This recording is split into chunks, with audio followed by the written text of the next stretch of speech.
ওং স্থাপকায়শ্চ ধর্মস্য সর্বধর্মস্বরূপিণে অবতার বরিষ্ঠায় রামকৃষ্ণায় তে নমঃ। ঠাকুর, মা ও স্বামীজির চরণে শতকোটি প্রণাম। ডাক্তার ঠাকুরকে দেখিতে আসিয়াছেন। ডাক্তার বললেন, জ্ঞানে মানুষ অবাক হয়, চক্ষু বুজে যায় আর চোখে জল আসে, তখন ভক্তি দরকার হয়। ঠাকুর তখন ডাক্তারকে বললেন, ভক্তি ভক্তি হলো মেয়ে মানুষের মতো, তাই অন্তঃপুর পর্যন্ত সে যেতে পারে। আর যদি জ্ঞান হয়, জ্ঞান বাড়ি পর্যন্ত, সে বাড়ি পর্যন্ত যায়। তার মানে জ্ঞান ভেতর বাইর চারদিকেই সে যেতে পারে, কিন্তু শুধু ভক্তি সব জায়গায় যেতে পারে না। ডাক্তার তখন বললেন, কিন্তু অন্তঃপুরে যাকে তাকে আবার ঢুকতে দেওয়া যায় না। যেমন বেশ্যারা ঢুকতে পারে না, মেয়ে হলেই যে তারা অন্তঃপুরে ঢুকবে তার কোনো ঠিক নেই। জ্ঞান চায়। ঠাকুর তখন বললেন, ঠিক পথ জানে না, কিন্তু ঈশ্বরে ভক্তি আছে, তাকে জানবার ইচ্ছা আছে। এইরূপ লোক কেবল ভক্তির জোরে ঈশ্বর লাভ করতে পারে। একজন ভারী ভক্ত, সে জগন্নাথ দর্শন করতে বেরিয়েছিল।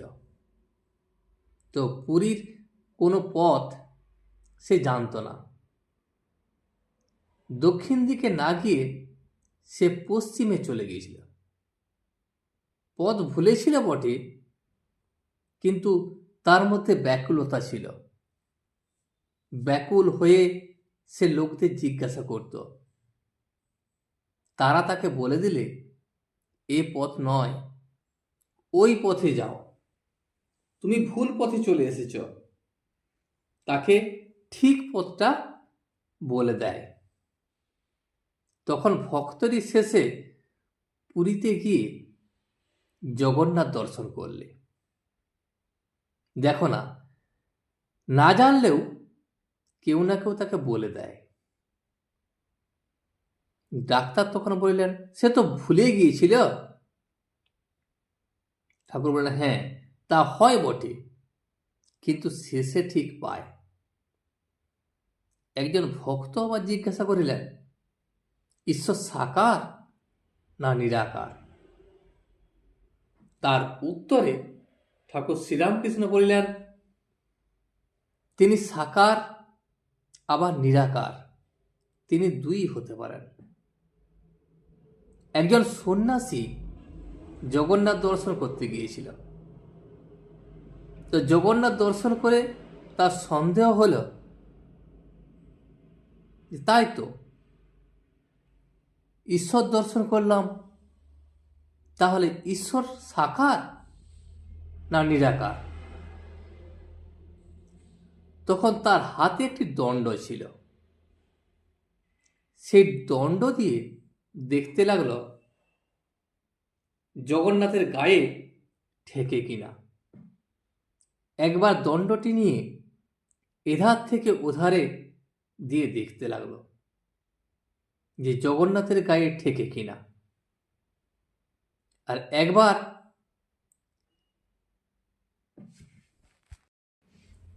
যখন সে এধার থেকে ওধারে নিয়ে যাওয়ার সময় দেখলে জগন্নাথের গায়ে ঠেকল না, দেখে যে সেখানে ঠাকুরের কোনো মূর্তি নেই। আবার দণ্ডটি এধার থেকে ওধারে লয়ে যাওয়ার সময় বিগ্রহটি গায়ে ঠেকল।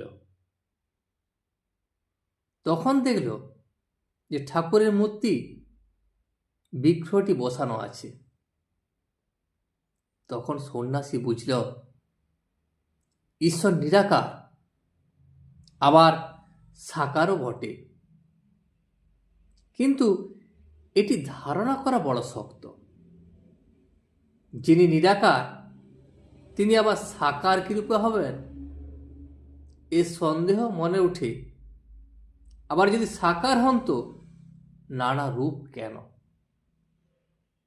ডাক্তার তখন বলিলেন, যিনি আকার করেছেন তিনি সাকার, তিনি আবার মন করেছেন তাই তিনি নিরাকার, তিনি সবই হতে পারেন। তাতে ঠাকুর বলিলেন, ঈশ্বরকে যদি লাভ করতে না পারলে তাহলে এসব বোঝা যায় না। সাধকের জন্য তিনি নানাভাবে নানা রূপে দেখা দেন। একজনের এক গামলা রং ছিল। অনেকে তার কাছে কাপড়ের রং করতে আসত। সে লোকটি প্রত্যেক লোককে জিজ্ঞাসা করত, তুমি তোমার কাপড় কি রঙে ছোপাতে যাও? একজন হয়তো বললে, আমি লাল রঙে ছোপাতে চাই। অমনি সেই লোকটি গামলা রঙে সেই কাপড়খানি ছুপিয়ে বলতো, এই লাও তোমার লাল রঙে ছোপানো কাপড়। আরেকজন হয়তো বললে, আমার হলদে রং চাই। অমনি সেই লোকটি সেই একই গামলায় কাপড়খানি ডুবিয়ে বলতো, এই লাও তোমার হলদে রঙে ছোপানো কাপড়। নীল রঙে ছোপাতে চাইলে আবার সে একই গামলায় ডুবিয়ে সেই কথা, এই লাও তোমার নীল রঙে ছোপানো কাপড়। এইরকমই যে যে রঙে ছোপাতে চাইতো তার কাপড় সেই রঙে সেই একই গামলা হতে ছোপানো হতো। একজন লোক এই আশ্চর্য ব্যাপার দেখছিল। তাই তো একটাই গামলায় একই রং অথচ বিভিন্ন রঙে ছোপানো হচ্ছে, কি ব্যাপার? যার গামলা সে তখন লোকটিকে জিজ্ঞাসা করলে, কেমন হে, তোমার কি রঙে ছোপাতে হবে? তখন লোকটি বললে, ভাই তুমি যে রঙে রঙেছ আমায় সেই রঙটি দাও। আবার একজন বাহ্যে গিয়েছিল, দেখলে গাছের উপর একটি সুন্দর জানোয়ার রয়েছে। সে ক্রমে আরেকজনকে বললে, ভাই অমুক গাছে আমি একটি লাল রঙের জানোয়ার দেখে এলাম। সেই লোকটি আবার আরেকজনকে বললে, আমিও দেখেছি। তা সে লাল রং হবে কেন? সে যে সবুজ রং। আবার একজন বললে, না না, সে সবুজ হতে যাবে কেন? সে যে হলদে। এইরূপে আরো কেউ কেউ বললে বেগুনি, নীল, কালো ইত্যাদি।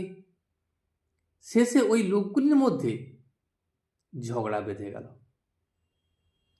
তখন তারা ঠিক করলে যে গাছতলায় গিয়ে দেখে একজন লোক বসে আছে, তাকে জিজ্ঞাসা করায়। সে বললে, আমি এই গাছতলায় থাকি, আমি সে জানোয়ারটিকে বেশ ভালোভাবে জানি। তোমরা যে যা বলছো সব সত্য কথা। সে কখনো লাল, কখনো সবুজ, কখনো হলদে, আবার কখনো নীল, আরো কত যে কি হয় বলা বড় মুশকিল। আবার কখনো দেখি তার কোনো রঙই নাই। যে ব্যক্তি সদা সর্বদা ঈশ্বর চিন্তা করে সেই একমাত্র জানতে পারে তার স্বরূপ কি।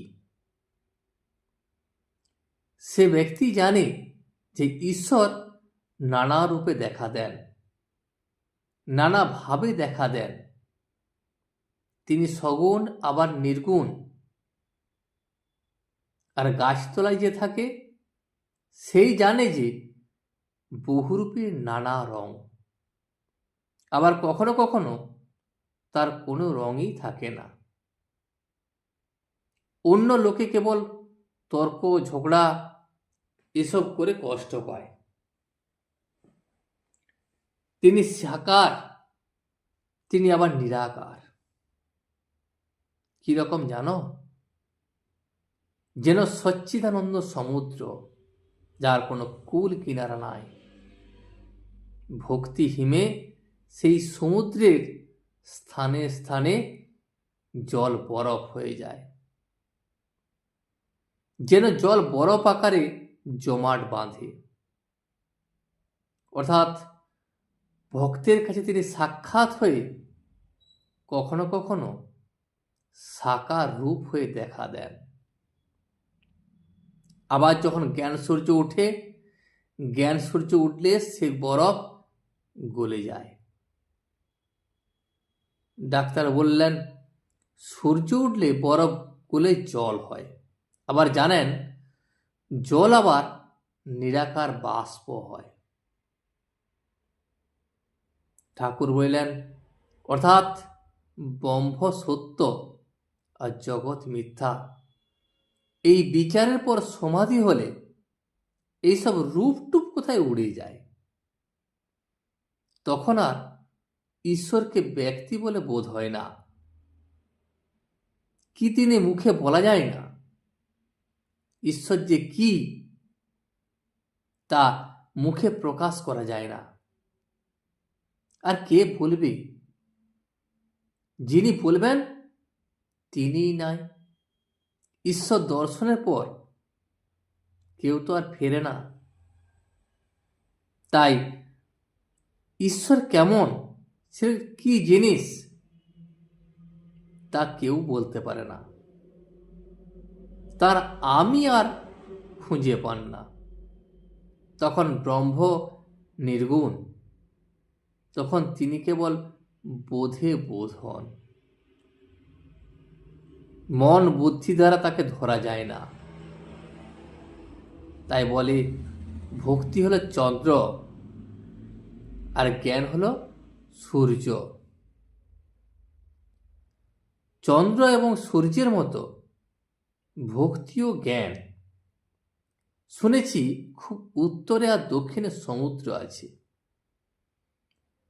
সে সমুদ্র এত ঠান্ডা যে সেই জল জমে মাঝে মাঝে বরফের চাই হয়, তাতে জাহাজও চলে না, সেখানে গিয়ে আটকে যায়। ডাক্তার তখন বলিলেন তাহলে ভক্তি পথে কি মানুষ আটকে যায়? ঠাকুর তার উত্তর বলিলেন হ্যাঁ, তা যায় বটে, কিন্তু তাতে কোনো হানি হয় না।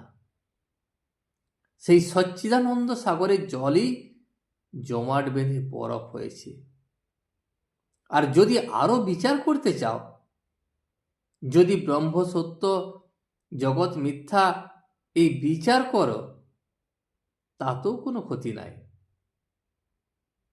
কারণ জ্ঞান সূর্যেই বরফ গলে যাবে, তবে সে সচ্চিদানন্দ সাগরেই রইল।